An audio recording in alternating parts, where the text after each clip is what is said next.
Assalamualaikum warahmatullahi wabarakatuh. Selamat pagi, salam sejahtera untuk kita semua. Yang terhormat Ibu Dirjen Tenaga Kesehatan Kementerian Kesehatan Republik Indonesia, Kepala Dinas Kesehatan Provinsi Jawa Tengah atau yang mewakili, Ketua Senat Poltekkes Kemenkes Surakarta beserta anggota Senat Poltekkes Kemenkes Surakarta, Bapak Ibu tamu undangan, para wisudawan beserta keluarga yang berbahagia.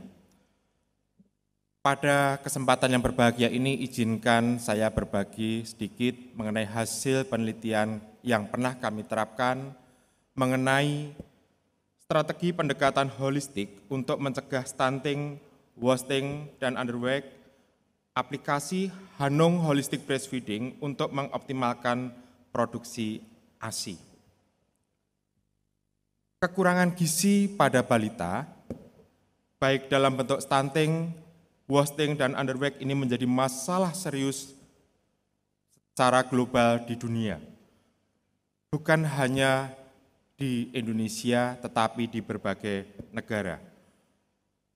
PBB sudah merumuskan tujuan pada SDGs untuk mengakhiri semua bentuk kekurangan gizi pada tahun 2030, termasuk mencapai target internasional pada tahun 2025 untuk menurunkan prevalensi stunting, wasting, dan underweight. Menurut Black, Bentley, Aquayo, Brand, Aswa, dan kawan-kawan bahwa stunting ini adalah kondisi di mana seorang balita memiliki tinggi badan yang lebih rendah jika dibandingkan dengan usianya.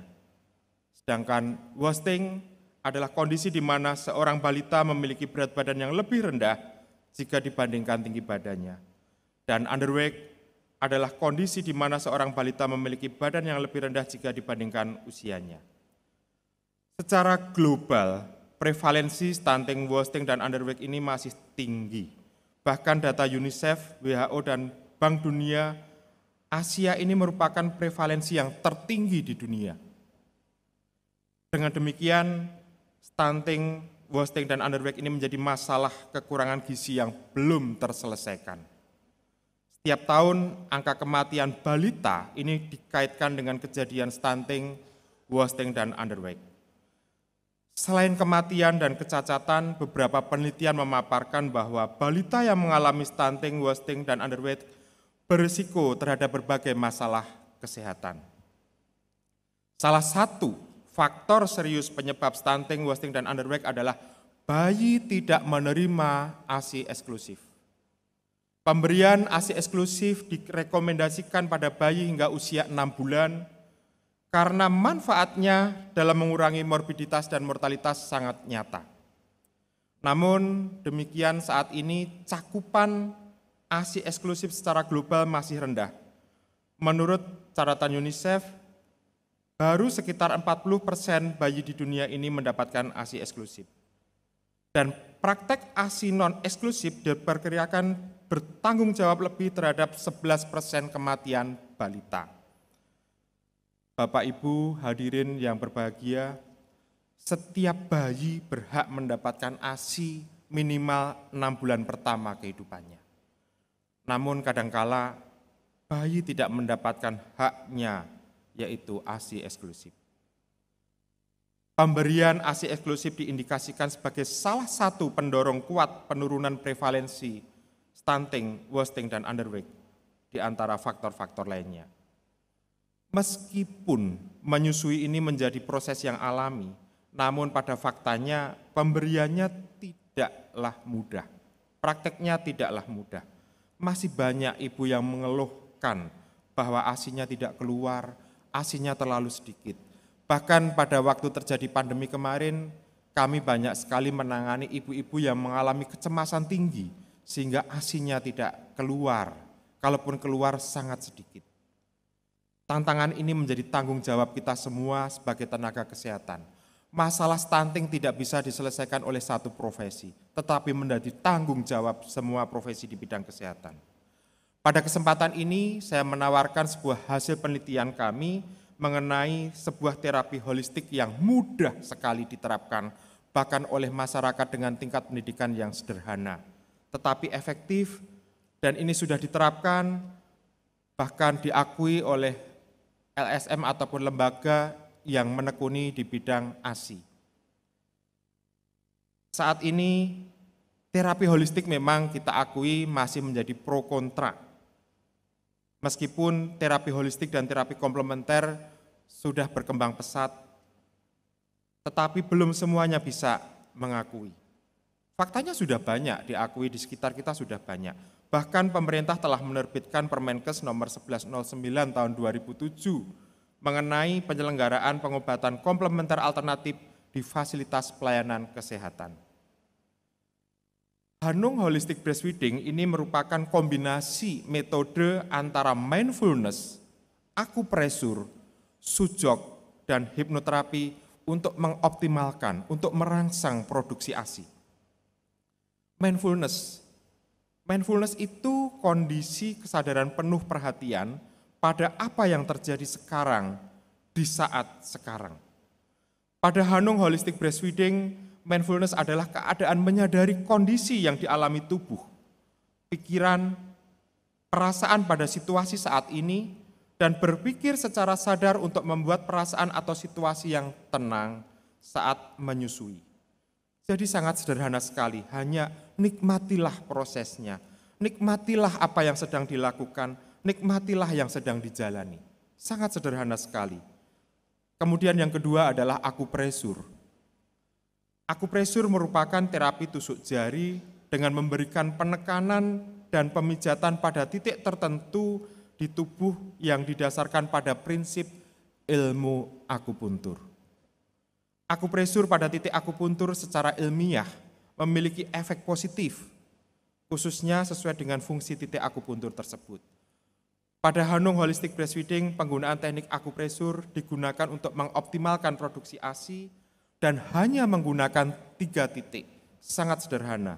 Titik pertama adalah titik Jianjing atau gallbladder 21. Ini terletak di tengah-tengah akromioklavikula dan vertebra cervicalis ke-7. Jadi ketika kita menaruh tangan kita ke pundak, di situ ada lekuan yang paling empuk, disitulah titik Jianjing. Itu kalau ditekan agak nyeri tumpul. Kemudian titik kedua adalah heku. Titik heku itu terletak di titik atau puncak tertinggi antara ibu jari dengan jari telunjuk. Kemudian titik yang ketiga adalah Sause atau small intestinum 1. Itu terletak di sini di sisi ulnar jari tangan kelima. Kalau ditekan agak nyeri, ya, agak nyeri. Kemudian teknik yang ketiga adalah sujok. Sujok adalah sebuah metode salah satu teknik terapi yang berasal dari Korea Selatan, dikembangkan oleh Profesor Park Jae-woo, dan teknik terapi ini juga sangat sederhana, yaitu memberi warna atau menempelkan biji-bijian pada telapak tangan dan kaki. Jadi menurut pandangan sujok, telapak tangan dan kaki adalah pusat aliran energi tubuh dari dan ke semua organ tubuh melewati tangan dan kaki. Pada Hanung Holistic Breastfeeding, terapi sujok menggunakan biji kacang hijau, cukup 3 butir saja, dan ditempelkan pada titik korespondensi paru di tangan. Sangat mudah. Kemudian teknik yang keempat adalah hipnoterapi. Hipnoterapi adalah penggunaan hipnosis untuk terapi. Pada Hanung Holistic Breastfeeding, hipnoterapi digunakan untuk mengoptimalkan produksi ASI. Dan hipnoterapi pada Hanung Holistic Breastfeeding ini menggunakan audio, jadi sudah direkam.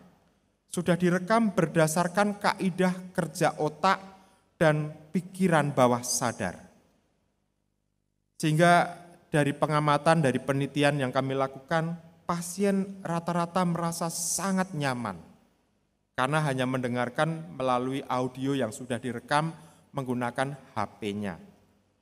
Dan ini sudah dirancang secara khusus. Bagaimana pelaksanaannya?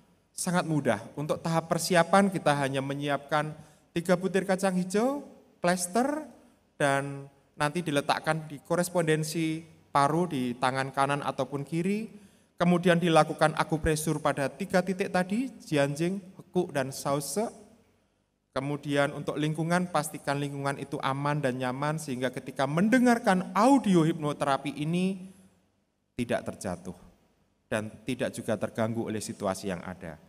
Setelah dilakukan akupresur, kemudian ditempelkan biji kacang hijau, dilakukan juga mindfulness, diperdengarkan audio hipnoterapi tadi. Setelah selesai, alat-alat dikemasi dan bisa digunakan kapanpun. Berdasarkan penelitian, terjadi peningkatan produksi yang luar biasa, rata-rata 100%, bahkan ada yang 200 hingga 300% produksi ASI-nya, dan bisa dilihat seketika. Bapak Ibu hadirin yang kami hormati, stunting, wasting, dan underweight adalah tanggung jawab kita semua.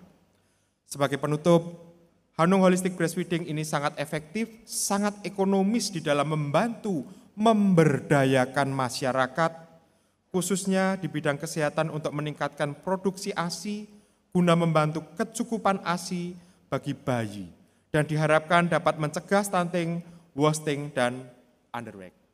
Akhirnya, terima kasih untuk kesempatan berbagi pada saat ini, semoga bermanfaat. Selamat berbahagia kepada seluruh wisudawan dan keluarga. Hari ini adalah langkah awal bagi para wisudawan dan keluarga untuk semakin berkarya nyata. Semoga menjadi berkah. Wassalamualaikum warahmatullahi wabarakatuh.